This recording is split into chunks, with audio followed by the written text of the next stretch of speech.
Mr. President, the meetings on Ukraine initiated by our Western colleagues follow one and the same rather primitive template.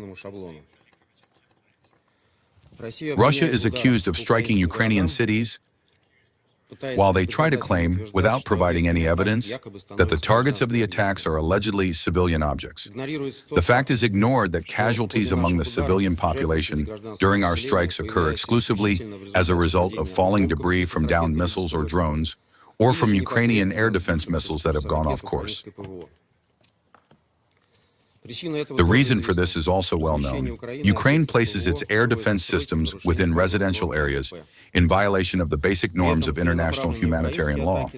At the same time, Ukraine's deliberate attacks using missiles and drones on civilian objects on Russian territory are diligently hushed up. That is the whole simple scheme, and our Western colleagues, who have once again, for some reason, packed themselves into this hall today like sardines in a barrel, could have long ago entrusted their templated speeches to artificial intelligence, so inhumane and detached from reality they are.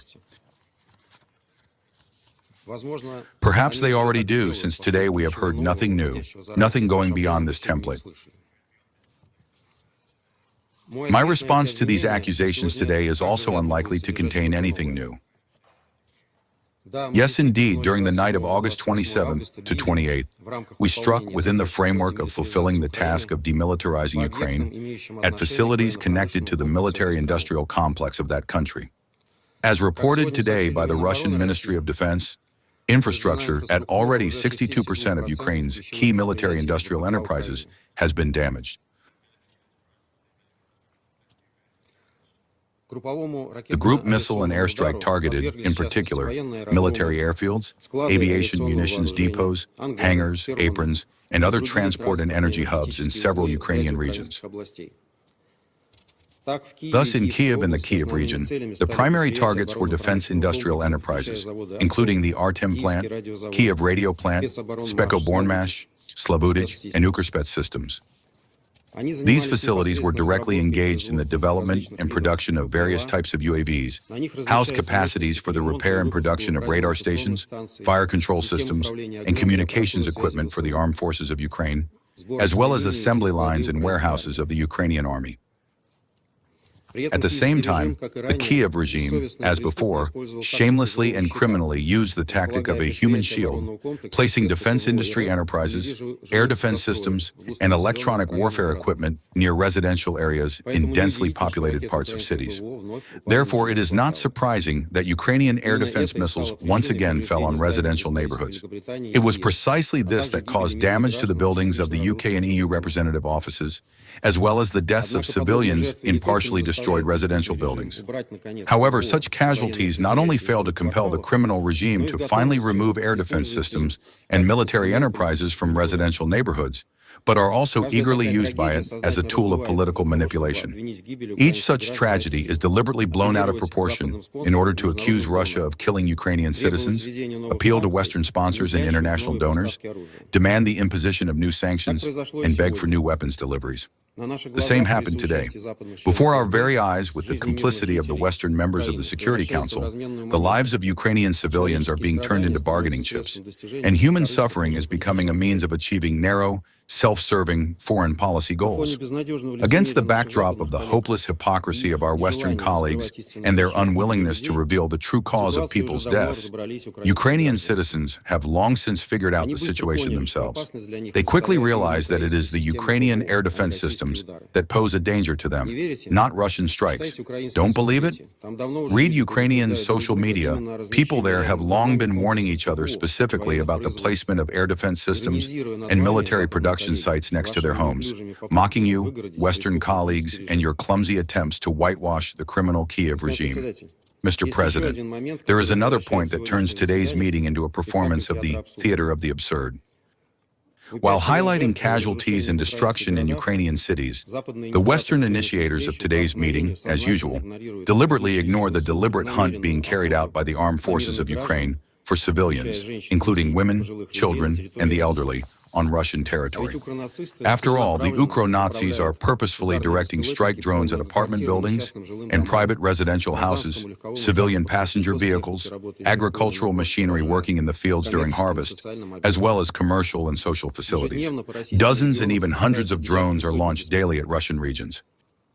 In just the week from August 18th to 24th, 140 civilians were affected by the shelling of Ukrainian Nazis. 121 people were injured, including 8 minors, and 19 people were killed, including 1 child. These victims do not interest our Western colleagues.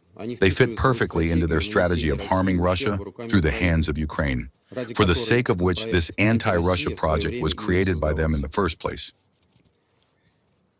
In addition, the fact is deliberately overlooked that our combined strike on the facilities of Ukraine's military-industrial complex was carried out in response to the attacks on Russian oil refineries that had been conducted for almost 2 weeks following the conclusion of the Alaska summit. It is obvious that these strikes carry no strategic military significance, as they do not affect the situation on the line of contact. Their true goal is an attempt to damage civilian energy infrastructure and cause disruptions in fuel supplies. Moreover, such actions are calculated to provoke retaliatory measures by Russia, to present them in a distorted way as disproportionate, and then to accuse Moscow of sabotaging any attempts at peace negotiations. Illustrative in this context are the strikes on the Druzhba oil pipeline, one of the key routes for supplying oil to Europe. The most recent act of sabotage on August 22nd was so serious that it put the pipeline out of operation for several days. In this case, we are talking about a provocation designed to damage the economic interests of EU countries and the infrastructure that ensures the energy stability of the region. Even the European Commission, under pressure from Hungary and Slovakia, was forced to respond. In other words, today we are being shown the consequences of Russia's retaliatory actions while deliberately not mentioning what provoked these strikes. A simple and hypocritical tactic that merely demonstrates the selective blindness and double standards of our Western colleagues.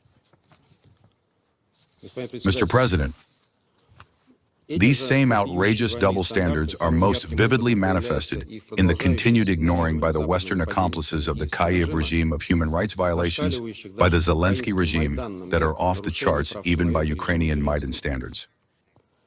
Meanwhile, we are talking about mass violations of fundamental human rights and freedoms, including those of the Russian-speaking population, misanthropic persecution of dissidents, and attempts to outlaw the canonical Orthodox Church.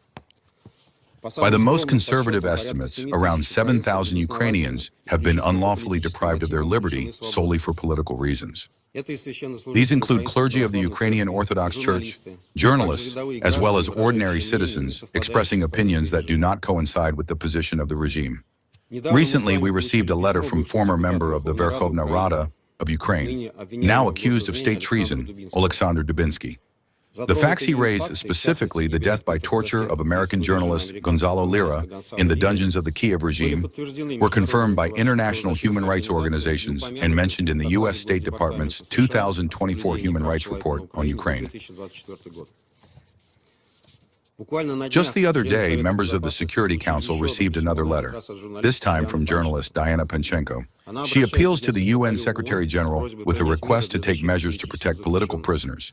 She also refers to reports by the Office of the UN High Commissioner for Human Rights, which recorded systematic cases of arbitrary detention, holding without formal charges, the use of torture, and denial of access to justice under the Kiev regime. Attached to the letter is a list of more than 550 victims of political persecution in Ukraine. Even a brief analysis of the content of these letters allows one to draw an unequivocal conclusion. We are dealing with a repressive machine created by the Zelensky regime based on the violation of fundamental human rights and freedoms. State security bodies, subservient courts, and law enforcement structures are used in it to intimidate society and suppress dissent. How much longer will the members of the Security Council ignore these cries for help and pretend that nothing of the sort is happening in Ukraine? And how much longer will the Western sponsors of the Kiev regime ignore the outrageous facts of rampant corruption among the top ranks of the Zelensky regime? Earlier this week, some Western media reported that a former investigator of the National Anti-Corruption Bureau of Ukraine, who fled to Europe, managed to take thousands of pages of internal documents revealing corruption schemes in the highest echelons of Ukrainian power. Olena K., last name not disclosed, who headed a special task force, was tracking offshore assets. Selectively published sales contracts and information on bank transfers confirmed that Zelensky and his close associates used a sprawling network of shell companies to launder illegally obtained income and subsequently purchase luxury real estate abroad. The sum in question exceeds $1.2 billion and involves around 100 properties, including in Spain, the United Kingdom, France, and Italy. I am certain that this is only the tip of the iceberg, yet even this is stubbornly ignored in the West. Do you really not understand that keeping such rotten, corrupt, and misanthropic regimes afloat undermines what remains of your reputation in the world? Mr. President, if our Western colleagues were capable of telling the truth, they would have long since admitted that the West, for many years, created direct threats to the security of the Russian Federation in Ukraine and effectively condoned the actions of the Kiev regime, aimed at exterminating all Russian and Russian-speaking population on Ukrainian territory, grossly violating the UN Charter, which requires the protection of human rights, including language and religious rights, numerous international conventions, as well as the Constitution of Ukraine itself. Such an acknowledgement would be an excellent starting point for a long-term and sustainable settlement of the Ukrainian crisis. This has not happened yet, but there is some cause for optimism in the fact that some of our partners, primarily in the United States, are increasingly understanding the necessity of eliminating the root causes of the conflict, without which it cannot be resolved. Such tendencies, which manifested themselves in particular during the recent Russian-American summit in Alaska, are causing sleepless fear not only for the Zelensky regime, but also for its European patrons. That is why they are now throwing all their efforts into trying to roll back the positive understandings reached in Alaska, or at least to distort them. This is now most clearly seen in matters relating to security. In this regard, I would like to state the inadmissibility of new attempts to resolve issues of collective security bypassing Russia without taking into account our interests and concerns. It was precisely such attempts that provoked the crisis situation in the Euro-Atlantic region, for which no solution is yet in sight. We have repeatedly explained our principled position on this matter, the cornerstone of which is mutual respect and equality. We oppose any encroachment on the sovereignty and independence of other states and will not allow such attempts with regard to Russia. Our legitimate security interests we will ensure firmly and decisively. Under the guise of security guarantees, the collective West is promoting one-sided, essentially neo-colonial initiatives aimed at containing Russia. This concerns the deliberately unrealistic European plans for the further militarization of Ukraine, the buildup of NATO countries' military presence in the Black Sea region, including the patrolling of airspace. At the same time, it is peremptorily proposed to limit the number of guarantor countries to key NATO states. Colleagues, the provision of security guarantees is not a precondition, but a result of a peaceful settlement after the elimination of the root causes of the conflict in Ukraine. The security guarantees, in the form in which they are voiced by our former European partners, can only contribute to the further degradation of strategic stability at both regional and global levels.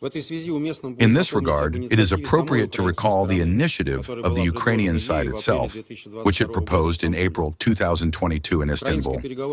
At that time, the Ukrainian negotiating team outlined the main principles of agreements on ending hostilities and ensuring a sustainable settlement.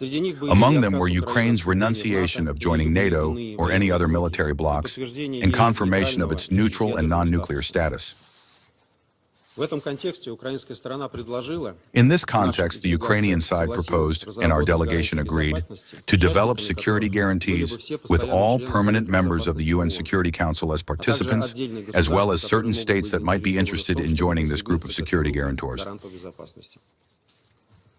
It is obvious that Kiev's proposal implied that these guarantees would be equal, and that the security of all interested parties, including Ukraine's neighbors, would be ensured on an equal and indivisible basis.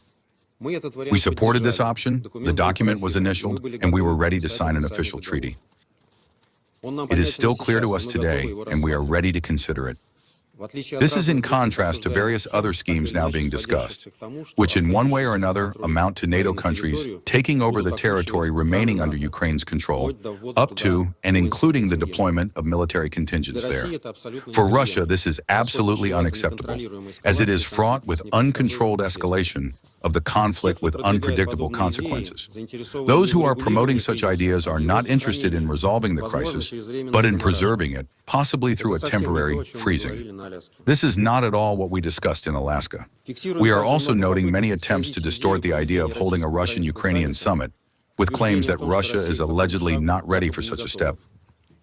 On the contrary, we have repeatedly confirmed that we can consider such a scenario, but only on the condition of careful preliminary preparation of such a meeting and its appropriate substantive content.